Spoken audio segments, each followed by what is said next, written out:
आज Doubtnut app download करें। Doubtnut पर अपने सभी गणित, रसायन विज्ञान, भौतिक विज्ञान और जीव विज्ञान के डाउट्स का करो सफाया। बस प्रश्न की फोटो खींचो, एक ही प्रश्न को क्रॉप करो और तुरंत वीडियो सोल्यूशन पाओ।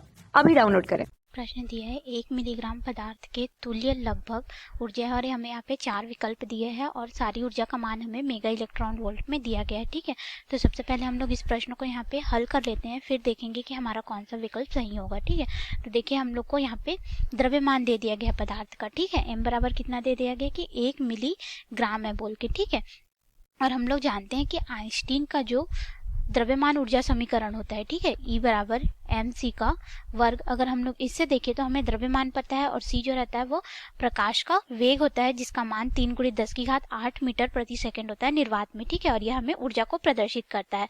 अर्थात हम यह कह सकते हैं कि द्रव्यमान जो है ऊर्जा में रूपांतरित होगा, ऊर्जा जो है द्रव्यमान में रूपांतरित होगा। तो इसके आधार पर अगर हम लोग इसको हल करें तो हमारे पास यहाँ पे ऊर्जा बराबर क्या प्राप्त हो जाएगा, द्रव्यमान। ठीक है, तो द्रव्यमान हम लोग को तो प्रश्न में दे दिया गया है कि 1 मिलीग्राम है। अगर हम लोग इसको किलोग्राम में परिवर्तित करें, क्योंकि ये हमारा क्या है, सूत्र है। ठीक है, और यह एसआई मात्रक को ही लेता है, तो ये हमारे पास हो जाएगा जो ग्राम है उसको हम लोग किलोग्राम में परिवर्तित करेंगे तो 10⁻⁶ हम लोग को ये किलोग्राम में प्राप्त होगा। ठीक है, तो मिलीग्राम को हमने क्या किया है, किलोग्राम में परिवर्तित कर लिया है और ये हमारा हो जाएगा। सी का मान हम लोग जानते हैं तो यहाँ पे मान रख लेते हैं 10⁻⁶ गुणित सी का मान हो जाएगा 3 × 10⁸ मीटर प्रति सेकंड का वर्ग बटे हमारे पास हम लोग इसको भाग दे देंगे 1.6 × 10⁻⁻19 से। क्यों? क्योंकि हमें यहाँ पे विकल्प में मेगा इलेक्ट्रॉन वोल्ट में ऊर्जा को निकालना है और हम लोग जानते हैं कि जो 1 मेगा इलेक्ट्रॉन वोल्ट होता है, यानी कि 1 इलेक्ट्रॉन वोल्ट को अगर हम लोग देखें तो हमारे पास 1.6 × 10⁻19 जूल के बराबर प्राप्त होता है। ठीक है, तो ये ऊर्जा तो हमें जूल में प्राप्त होगी, तो हमें जूल में नहीं इलेक्ट्रॉन वोल्ट में चाहिए, इसलिए हम लोग यहाँ पे क्या इलेक्ट्रॉन वोल्ट से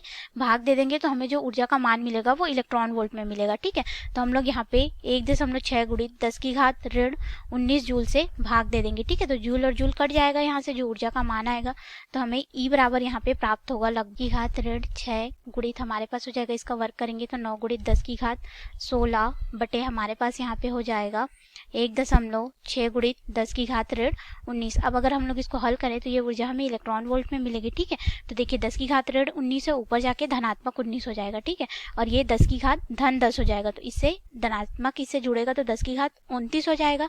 अर्थात हमें यहाँ पे जो ऊर्जा का मान मिलेगा लगभग 5.625 गुणित 10⁻29 हमको प्राप्त होगा। ठीक है, और यह ऊर्जा हमें किस में प्राप्त हुई है, इलेक्ट्रॉन वोल्ट में। अब अगर हम लोग इसको मेगा में परिवर्तित करें तो ये हमारा हो जाएगा ऊर्जा बराबर 5.625 गुणित 10⁻6 हमें मेगा को परिवर्तित करता है, तो हम लोग इसमें 10⁻6 को कम कर देंगे तो ये हो जाएगा 10⁻23 मेगा इलेक्ट्रॉन वोल्ट। ठीक है, और ये 5.6 है, इसको हम लोग इस तरह से लिख लेते हैं तो ये हो जाएगा ऊर्जा बराबर 56.25 गुणित हमने क्या किया, 1 का गुणा इससे कर दिया तो ये हो गया 10⁻22 मेगा इलेक्ट्रॉन वोल्ट की ऊर्जा हमें प्राप्त हुई। ठीक है, तो अब हम लोग देखेंगे कि ये जो ऊर्जा का मान हमें मिला है, ठीक है, यह कौन से विकल्प में उपस्थित है। तो हम लोग यहाँ पे अपने विकल्प में आते हैं और पहले में बोल रहा है कि 56.25 गुणित 10⁻22 मेगा इलेक्ट्रॉन वोल्ट करके, तो हमारा मान तो इतना ही आया है 56.25 गुणित 10⁻22 मेगा इलेक्ट्रॉन वोल्ट। तो ये हमारे प्रश्न का उत्तर हो जाएगा। और बाकी में अगर हम लोग देखें तो 10⁻24 है, ये तो गलत हो जाएगा, और अगर इसमें देखें तो 10⁻26 है, ये भी गलत हो जाएगा, ये 10⁻28 है तो ये भी गलत हो जाएगा। तो हमारा ए विकल्प जो है वो हमें सही उत्तर प्राप्त होगा। धन्यवाद। कक्षा 6 से 12वीं से लेकर नीट, IIT, JEE वो एडवांस के लेवल तक 1 करोड़ से ज्यादा छात्रों का भरोसा। आज ही डाउनलोड करें डाउटनेट ऐप या व्हाट्सएप करें अपने सारे डाउट्स 8400 400 400 पर।